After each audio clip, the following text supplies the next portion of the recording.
ಮೇ 9ನೇ ತಾರೀಕು ಮಾಜಿ ಮುಖ್ಯಮಂತ್ರಿ ಯಡಿಯೂರಪ್ಪ ಅವರಿಗೆ ಬಿಜೆಪಿಯ ಕಾರ್ಯಕರ್ತರು, ಬಿಜೆಪಿಯ ಮುಖಂಡರು, ಒಟ್ಟಾರೆ ರಾಜ್ಯಾದ್ಯಂತ ಇರುವಂತಹ ಅವರ ಅಭಿಮಾನಿಗಳ ಬಳಿಕ ಅಭಿಮಾನೋತ್ಸವ ಅನ್ನುವಂಥ ಒಂದು ಹೆಸರಲ್ಲಿ ದೊಡ್ಡ ಕಾರ್ಯಕ್ರಮವನ್ನು ಮಾಡ್ತಾಯಿದ್ದಾರೆ.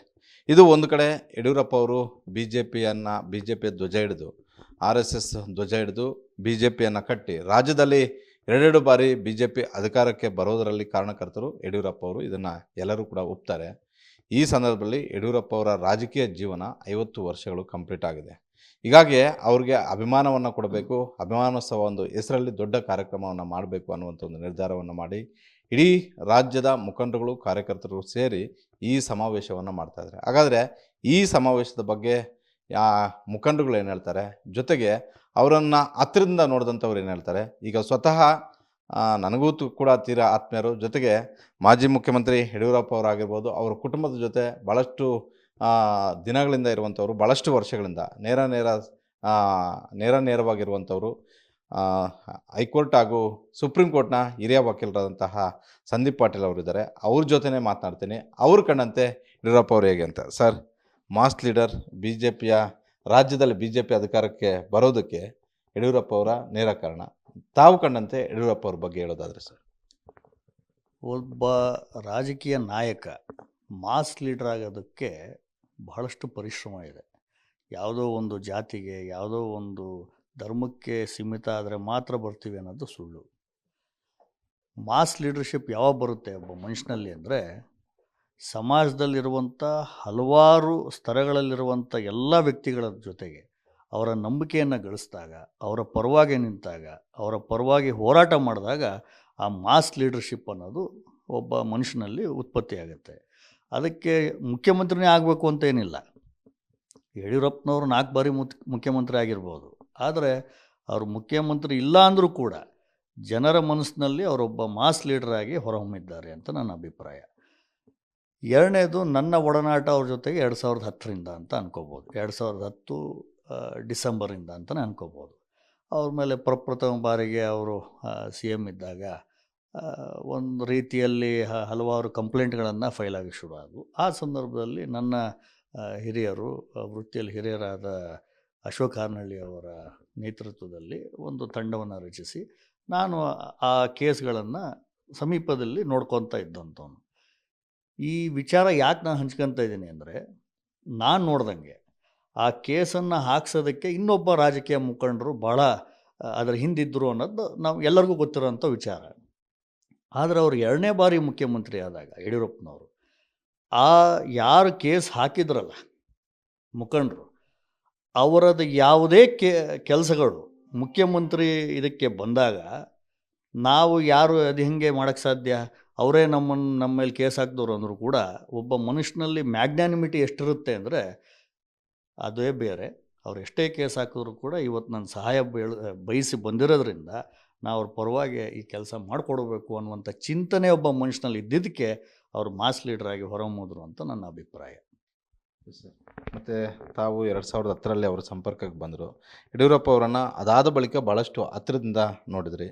ಅವರ ದಿನಚರಿನೂ ಕೂಡ ನಿಮಗೆ ಗೊತ್ತು. ಅದ್ರ ಬಗ್ಗೆ ಹೇಳೋದಾದ್ರೆ ಸರ್. ಯಡಿಯೂರಪ್ಪನವರು ಇವತ್ತು 83-84 ವಯಸ್ಸಿರ್ಬೋದು. ಆದರೆ ಅವರಲ್ಲಿ ನಾನು 15-16 ವರ್ಷದ ಹಿಂದಿಂದ ನೋಡ್ಕೊಂಬಂದಂಗೆ ಅವತ್ತು ಅವರಲ್ಲಿ ಎಷ್ಟು ಸ್ಪಿರಿಟ್ ಇತ್ತು ಅಷ್ಟೇ ಸ್ಪಿರಿಟ್ಟು ಇವತ್ತು ಇದೆ ಅಂತ ನನ್ನ ಅಭಿಪ್ರಾಯ. ಬಾಡಿಗೆ ವಯಸ್ಸಾಗಿರ್ಬೋದು, ಅವರ ಮನಸ್ಸಿಗೆ ಅಥವಾ ಅವರ ಒಳಗಿರುವಂಥ ಆ ಎನರ್ಜಿಗೆ ವಯಸ್ಸಾಗಿಲ್ಲ ಅಂತ ನನ್ನ ಅಭಿಪ್ರಾಯ. ಆದ ಕಾರಣದಿಂದನೇ ಇಡೀ ಕರ್ನಾಟಕದಲ್ಲಿ ಇವತ್ತು ಕೂಡ ಎಲ್ಲೇ ಅವ್ರು ಹೋದ್ರೂ ಜನರು ಸೇರ್ಕೋಬೇಕು, ನಾವು ಜನರನ್ನು ಏರ್ಪಾಟ್ ಮಾಡಬೇಕು ಅನ್ನುವಂಥ ಅನಿವಾರ್ಯತೆ ಇಲ್ಲೇ ಇಲ್ಲ.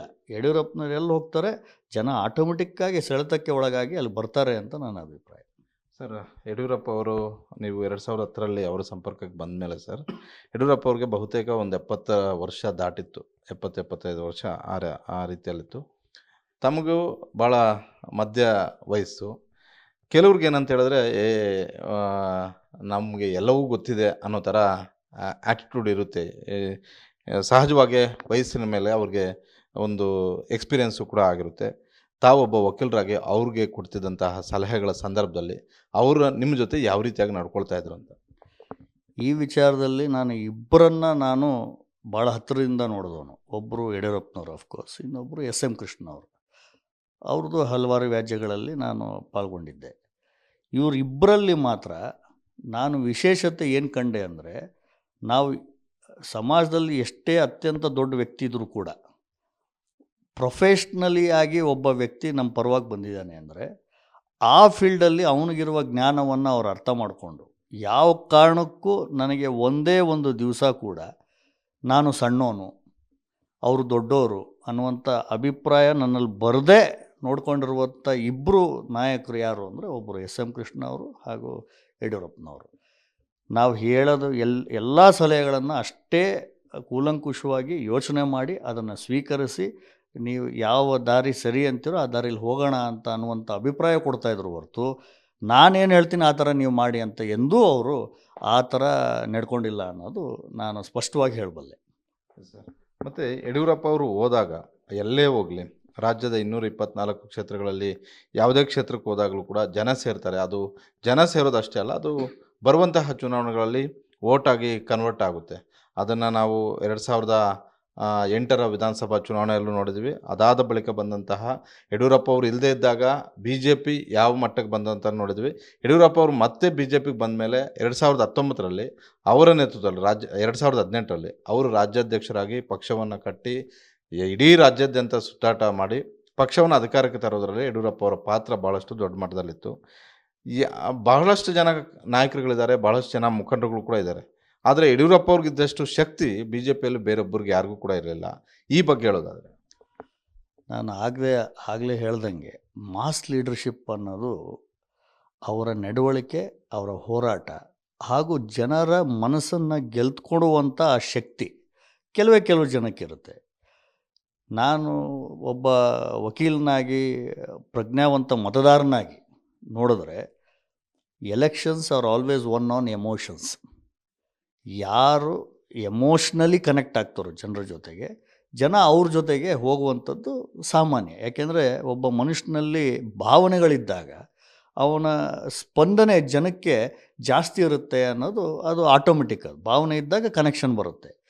ಆ ವಿಚಾರದಲ್ಲಿ ಯಡಿಯೂರಪ್ಪನವರು ಪಕ್ಷಾತೀತವಾಗಿ, ಒಂದೇ ಪಕ್ಷಕ್ಕೆ ಅಂತಲ್ಲ, ಪಕ್ಷಾತೀತವಾಗಿ ಎಲ್ಲ ಪಕ್ಷದ ಯಾರೇ ಕಾರ್ಯಕರ್ತರಿರಲಿ, ಮುಖಂಡರಿರಲಿ ಅಥವಾ ಮತದಾರರಿರಲಿ, ಎಲ್ಲರನ್ನೂ ಗೆದ್ದುಕೊಂಡಂಥ ಒಬ್ಬ ವ್ಯಕ್ತಿ ಕರ್ನಾಟಕದಲ್ಲಿ ಇತ್ತೀಚಿನ ದಿನಮಾನಗಳಲ್ಲಿ ಅಂತಂದರೆ ಅದು ಯಡಿಯೂರಪ್ಪನವರು ಅಂತ ನಿಖರವಾಗಿ ಸ್ಪಷ್ಟವಾಗಿ ಹೇಳ್ಬೋದು.